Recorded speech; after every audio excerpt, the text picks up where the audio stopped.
You check your bank account on payday. There's finally a little cushion in there. Not much, but more than usual. You feel responsible. You feel adult. You tell yourself, okay, this is the month I really start building momentum.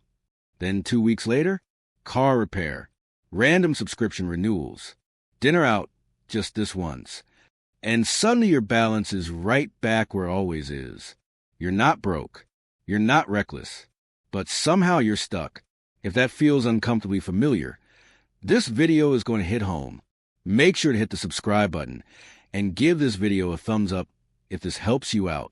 Look, here's the thing. Most people don't fail at money because they're lazy. They fail because they hit invisible ceilings, psychological and mathematical plateaus, and mistake them for progress. Today, we're breaking down the 3 savings plateaus that keep almost everyone stuck and how to break through each one.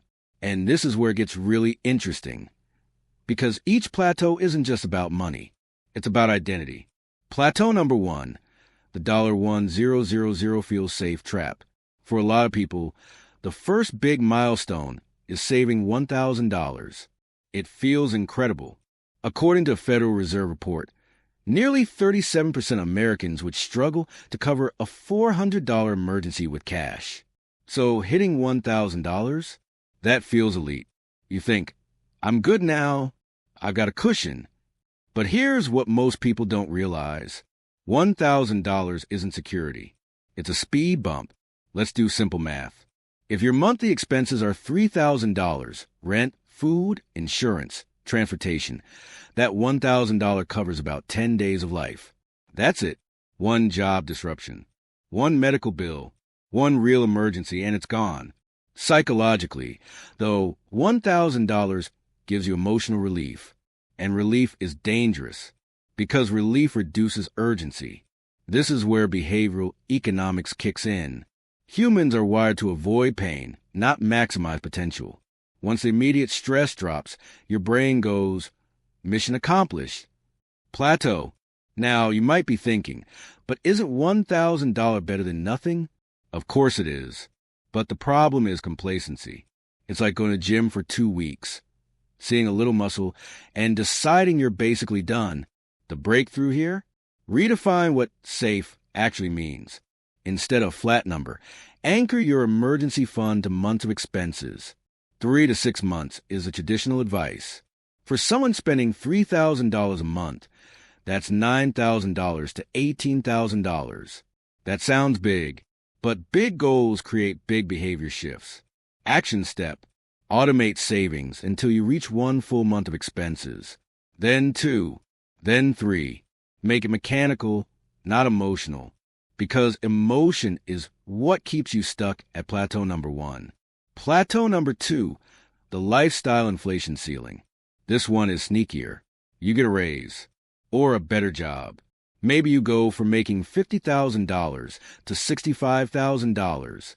You tell yourself, now I can finally get ahead. But according to data from the Bureau of Labor Statistics, as income rises, discretionary spending rises almost proportionally for most households. Translation: you earn more, you spend more, you feel the same. Here's an example.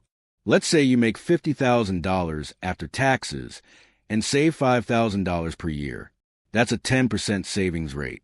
You get a raise to $65,000.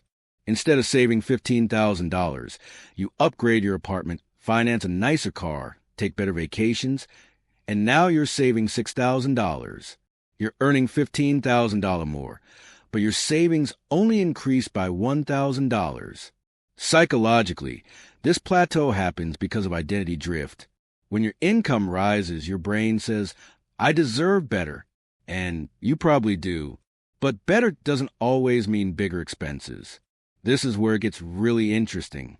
If instead of increasing your lifestyle, you increase your savings rate from 10% to 25% when you got that raise, you'd now be saving over $16,000 per year, invested at an average 8% annual return.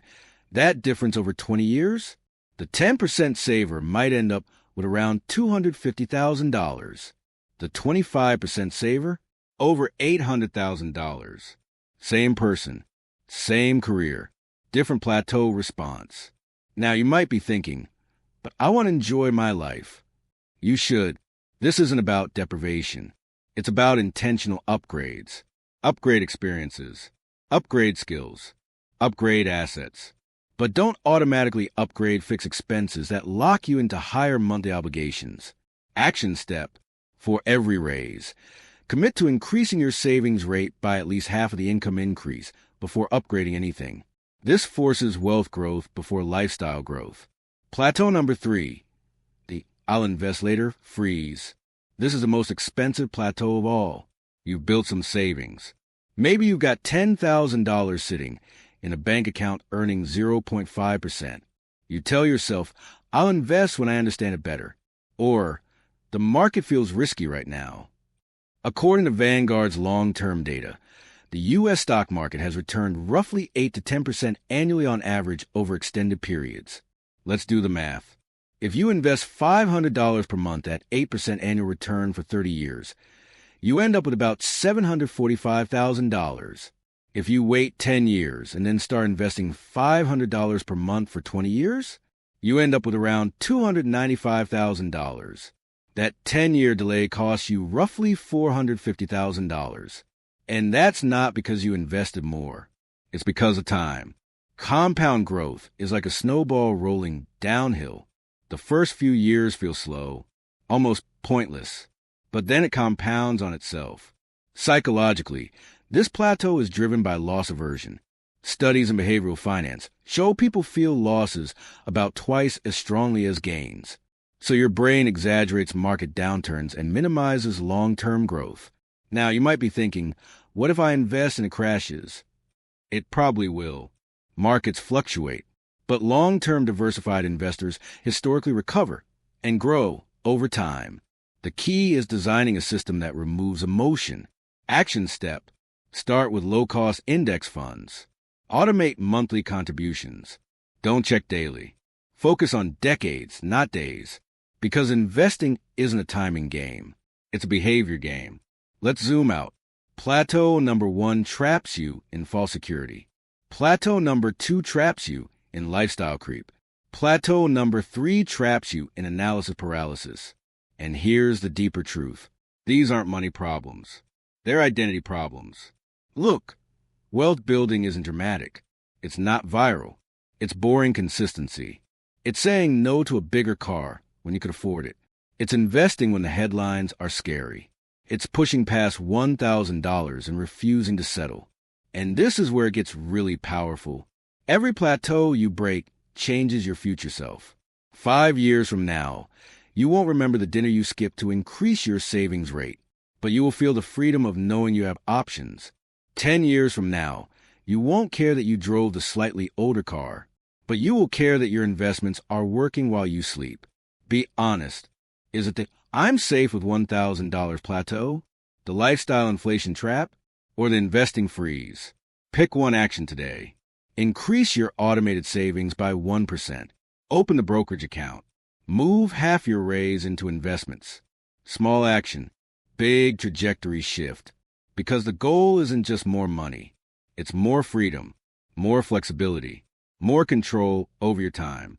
And that starts by refusing to live on the same financial level year after year. If this video helped you see your money differently, hit subscribe, give a thumbs up, and drop a comment telling me which plateau you're breaking this year. Your future self is waiting on the decision you make today.